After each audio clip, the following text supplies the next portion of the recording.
monarchs to be put on trial for treason, and it led to his execution. This event is one of the most famous in Stuart England's history and one of the most controversial. No law could be found in all England's history that dealt with the trial of a monarch. He was to be tried by 135 judges who would decide if he was guilty or not. In fact, only 68 turned up for the trial. Those that did not were less than happy about being associated with the trial of the king.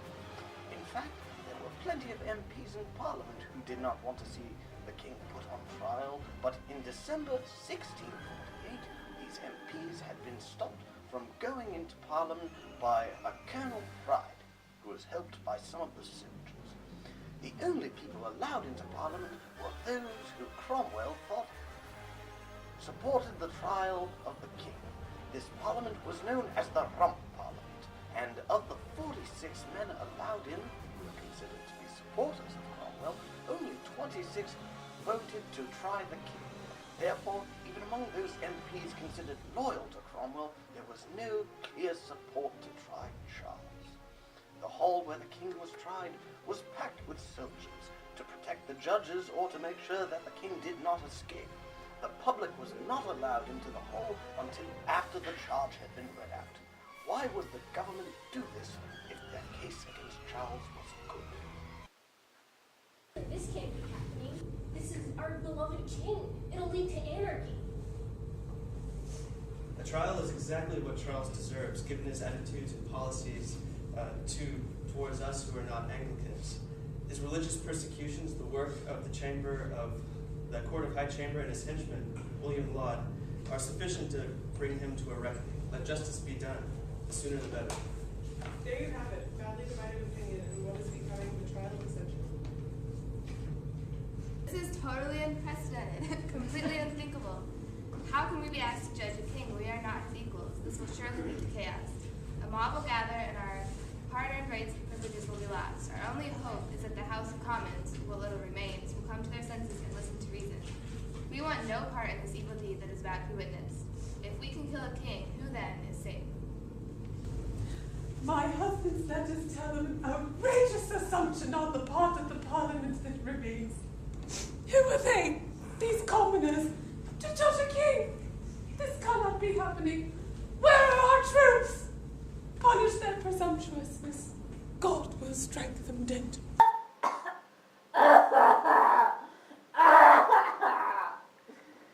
you tired of dying easily curable illnesses? If so, we may have the product for you. Fear not, Plague Away is a proven remedy. Plague Away has been proven to work 80% of the time, 100% of the time. For 4 easy installments of only $19.99, you might survive the plague. My own brother was struck down by the plague, but after 12 short, simple treatments with Plague Away, he almost survived.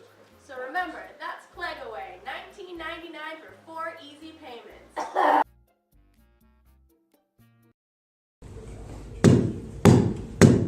Oyez, oyez, oyez.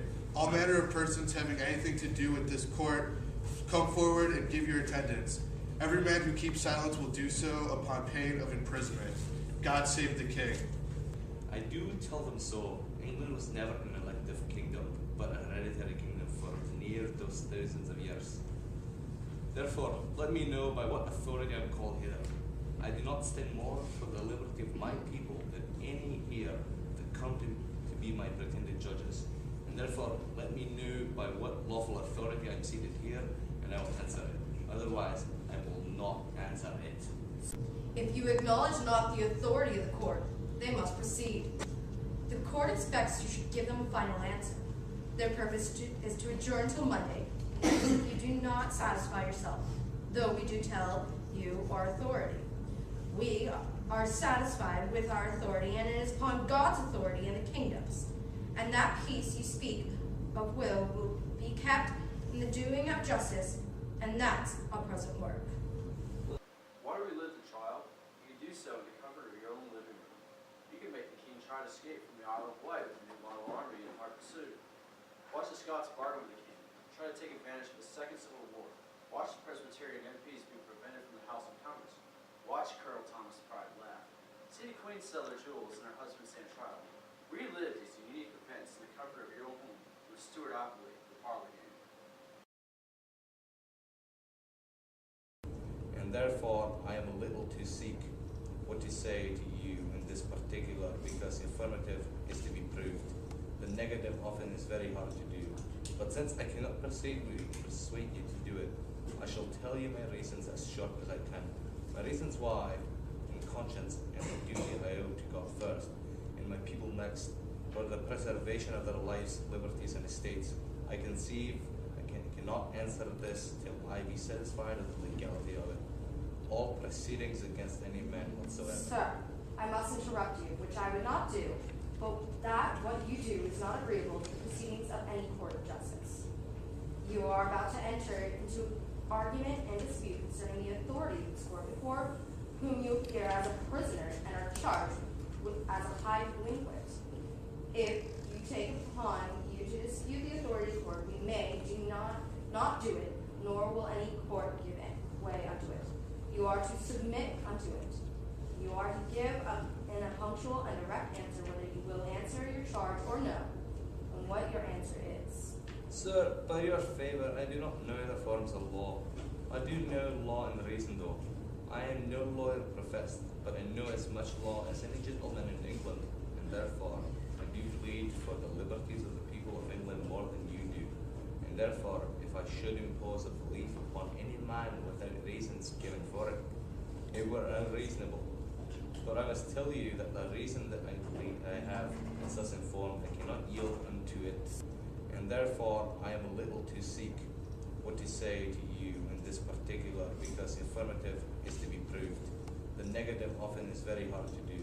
But since I cannot persuade you to do it, I shall tell you my reasons as short as I can. My reasons why, in conscience and the duty I owe to God first, and my people next, for the preservation of their lives, liberties, and estates, I cannot answer this till I be satisfied of the legality of it. All proceedings against any man whatsoever. Sir, I must interrupt you, which I would not do, but that what you do is not agreeable to the proceedings of any court of justice. You are about to enter into argument and dispute concerning the authority of this court before whom you appear as a prisoner and are charged as a high delinquent. If you take upon you to dispute the authority of the court, we may not do it, nor will any court give way unto it. You are to submit unto it. You are to give in a punctual and direct answer whether you will answer your charge or no, and what your answer is. Sir, by your favour, I do not know the forms of law. I do know law and reason, though. I am no lawyer professed, but I know as much law as any gentleman in England, and therefore I do plead for the liberties of the people of England more than you do. And therefore, if I should impose a belief upon any man without reasons given for it, it were unreasonable. But I must tell you that the reason that I have is thus informed, I cannot yield unto it. Charles Stuart, King of England, you are accused in the behalf of the Commons of England of divers high crimes and treasons, which charge have been read unto you. The court now requires you to give your positive and final answer by way of confession or denial of the charge.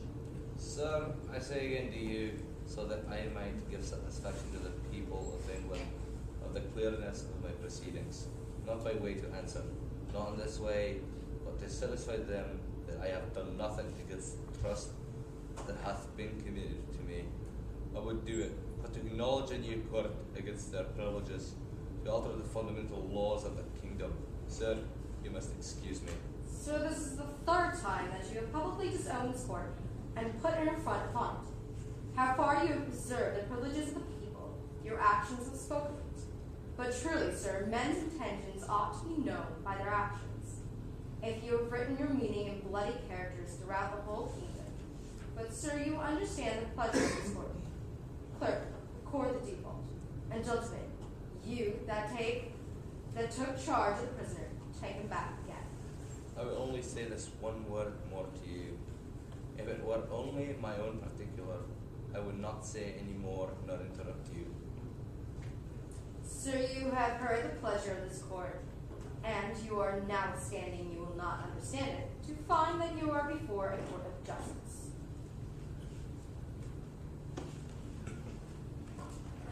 Is this where you're George? Planning an execution? Want to make quick work of your enemy? Then use the Swift Cutter Axe, manufactured right here in London, made with tempered steel to ensure sharpness and an ash wooden handle.